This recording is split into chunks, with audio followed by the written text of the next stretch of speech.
তথাগত মুখোপাধ্যায় ও দেবলীনা দত্তের আলাদা হওয়ার সিদ্ধান্ত সকলেরই জানা।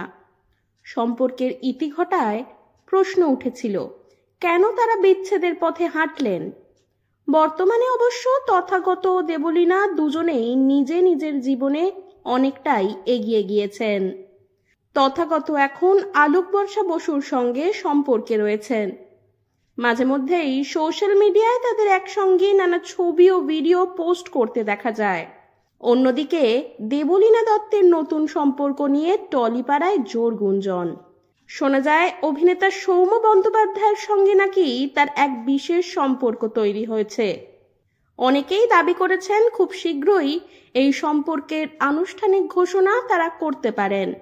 যদিও সৌম্য ও দেবলীনা দুজনেই প্রকাশ্যে একে অপরকে বন্ধু বলেই পরিচয় দেন, যদিও তাদের সম্পর্ক যে শুধুমাত্র বন্ধুত্বের গণ্ডিতে আটকে নেই তা অনেকেই মনে করেন। সৌম্যর সঙ্গে সম্পর্ক নিয়ে দেবলীনা খুব একটা মুখ খোলেননি কখনো। সম্প্রতি একটি পডকাস্টে তাকে প্রশ্ন করা হয় তিনি আবার কবে প্রেমে পড়বেন, নিজেকে ছাড়া অন্য কারোর প্রেমে কবে পড়বেন। এই প্রশ্নের উত্তরে দেবলীনা বলেন, নিশ্চয়ই আমি আমার জীবনে আবার নতুন করে শুরু করব। জানি না কবে, তবে প্রেমটাকে তো পেতে হবে।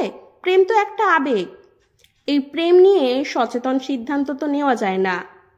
সেই আলোচনার মধ্যেই সৌম্যর প্রসঙ্গ না তুলে দেবলীনা আরো বলেন, আমার এক বন্ধুর সঙ্গে নাম জড়িয়ে অনেকে অনেক কিছু বলছে, কিন্তু আমি একটা কথাই বলতে চাই, যদি আমি নতুন করে প্রেম করি তাহলে তো কোনো বাধা নেই।